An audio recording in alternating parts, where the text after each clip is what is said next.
সূর্যোদয়ের দেশ অথবা ডিসিপ্লিন জাতি হিসেবে জাপানিজদের আলাদা একটা সুনাম আছে। প্রযুক্তির দিক দিয়েও জাপানকে ছাড়িয়ে যাওয়া চারটেখানি কথা নয়।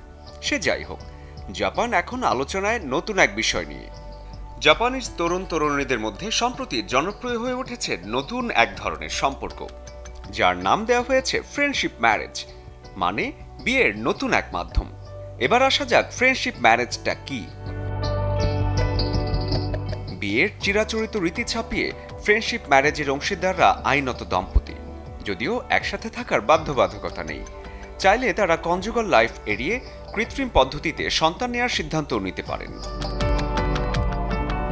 বলা যায়, অ্যারেঞ্জ ম্যারেজ বা প্রথাগত প্রেমের বদলে দেখে শুনে বুঝে একজন বন্ধু বেছে নেওয়াই হচ্ছে ফ্রেন্ডশিপ ম্যারেজ।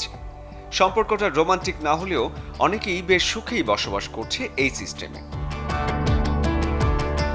প্রায় ১২৫ মিলিয়ন মানুষের দেশে শতকরা ১ ভাগ মানুষ বেছে নিচ্ছে নতুন এই ম্যারেজ সিস্টেম। তাহলে বুঝুন কত মানুষ এই ফ্রেন্ডশিপ ম্যারেজে আবদ্ধ হয়েছেন, যাদের গড় বয়স ৩০ থেকে ৩২। যারা প্রচলিত বিয়ে থেকে দূরে সরে গিয়ে নানা রকম সম্পর্কে লিপ্ত, মূলত তারাই ফ্রেন্ডশিপ ম্যারেজকে আলিঙ্গন করছে। তবে কিছু ক্ষেত্রে এই সম্পর্কের ইতি ঘটছে বিচ্ছেদের মধ্য দিয়ে, কিন্তু জাপানিজরা শান্ত স্বভাবের হওয়ায় একসাথে চলার পথ সমান্তরালই রয়ে যাচ্ছে। শরীফুল হক, চ্যানেল 24।